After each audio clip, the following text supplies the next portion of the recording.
Okay. Well, we're live back in here, back in the backyard. It's Monday, the 26th of June. Yes, June is almost over again. You can see we're in the backyard. This is our petite pearl. What I'm working on with it is what you could call skirting, or basically cutting the long ones back.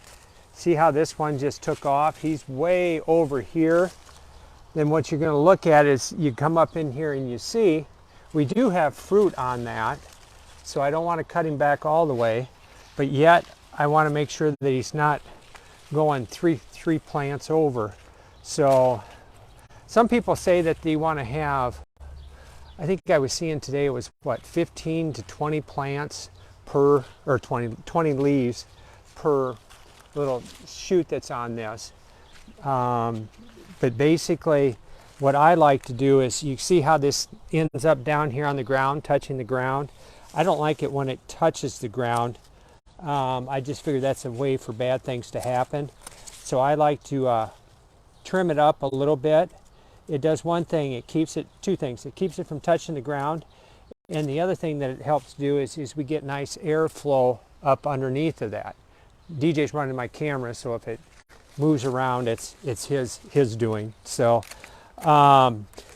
we got some rain the last couple days and stuff, which made a huge difference on this. You can see this in here. You can see our clusters. We got a lot of them in here. We do have some that aren't quite filled. That has to do with some of the drought and stuff, and it also has to do with how many clusters we have on there. Normally we wait until veraison, which is usually about that second to third week of July, then we'll come back and clip them off. But this is just a little one there, so what we'll do is we'll cut them off and we'll toss them. So what it does is it helps the other clusters that are on here to fill up, which you can see this is already starting to be a nice cluster on there. And again, this is our petite pearl that's in our backyard. And it's there again, we got quite a few clusters on it, so we'll have to go back and see. So, and then this one is going clear over again, so I'll cut him back. If you're following us, and if it seems like I'm talking fast, it is because I seem to be talking fast. I don't have Judy here to cut in and slow me down, so to speak. We were in Dubuque this past weekend, and yes, it was warm. The numbers were down a little bit as far as the people up there at the market, but we still had a decent market of selling wine up there. We also heard some news today. Am I supposed to announce it? Can I announce it? Yeah? Well, I already told Bob. So it's just a case of, well, we've got some stuff. We got the Iowa State Fair is coming up, and we're going to try to enter some wine in the competition out there. And for you that have been to the state fair, what they do is the best of shows. I think there's what, 5 or 6 varieties or classifications or classes. If you get best of show, they'll be serving the wine in it's the barn out there, I think is what they call it. So you can go in and you can get flights of Iowa wines that have won awards out there. That's just another thing to go see at the Iowa State Fair. So what else do we got going on? The Japanese beetles, and that not only goes for us with the vineyards, but you with gardens and flowers and stuff. They are starting to migrate this way, so to speak. I did notice a couple over in Anamosa today when I was over there.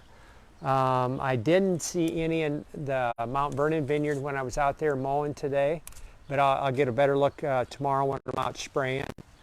What happens is the Japanese beetles like the leaves, and they'll just munch away on it. So that could actually be a spot where one chewed.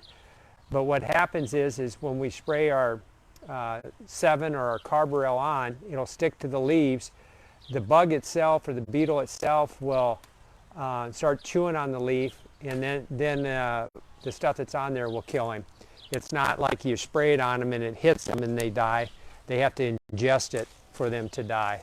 So But that's a case where we put it on the plant, and then it'll protect the plant usually for about 10 to 12 days, depending on if you don't get any rain.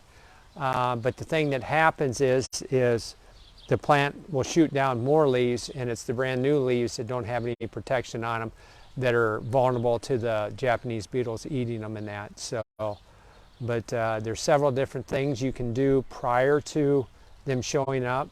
We tried a platinum spray. It's a thing called platinum. It's sprayed on the soil that it's supposed to basically get rid of them as they come up through the soil when they hatch out and come up. We'll see how that goes this year. So, but that's just a couple things we have going on in the vineyard right now. I really like these leaf colors. You see them, how dark them are, DJ? The darker the leaves, the better it is. It means we're bringing that sunlight in, which adds a little more sugar and stuff to the grapes themselves. So, yeah, you can look back here. I see one that, some small clusters back up in there. So, but we'll come back. It's easier to do these in the backyard because we just walk out here and we can get them. Normally, you don't like to do it too far ahead of time in case you have some bad weather or something coming in. Once you clip the clusters off, you can't put them back on. So another thing that people will do is they rake it or comb it down. What you can do is you come out here and you basically just start pulling on the vines easy, and you try to spread them apart and get them to hang down. So then that way you can get a kind of a good idea of how long they actually are. They do goofy things in that. So some people, what is it, after June when they, or July when they start to do that, skirt it? When did you remember when it was? Veraison starts or something, or it just depends. I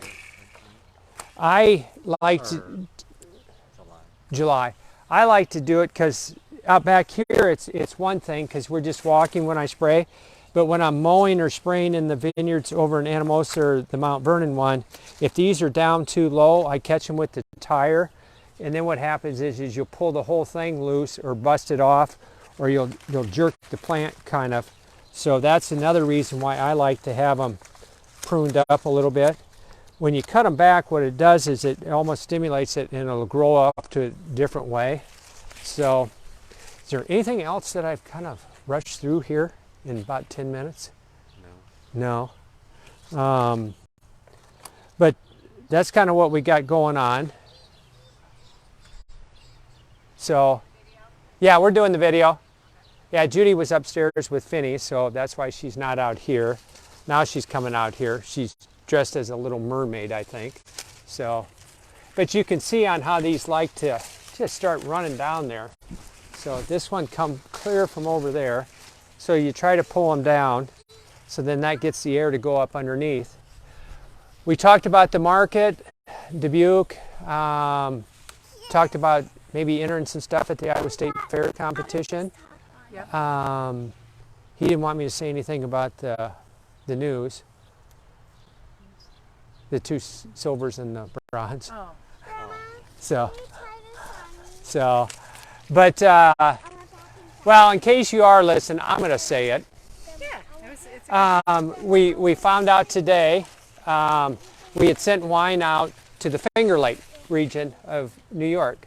And we got 2 silvers and a bronze. We got a silver with our Foch, a silver with our Petite Pearl, and a bronze with our Sunset, which is our Brianna. So if we got one of them at the markets, just stop up and try them out. So other than that, that's about it for tonight. Next week we might do a surprise location from some other place. So other than that, I will sign off. And we have mermaids in our backyard. Yeah, you want to see the little mermaid? Can you show the mermaid? There she says she's not really a mermaid. Oh. Just pretend. So other than that, I will let you go. And if I talk too fast again, I'm sorry. I'll try to slow down next week when Judy's with me. So Thanks for tuning in, and we'll see you next week.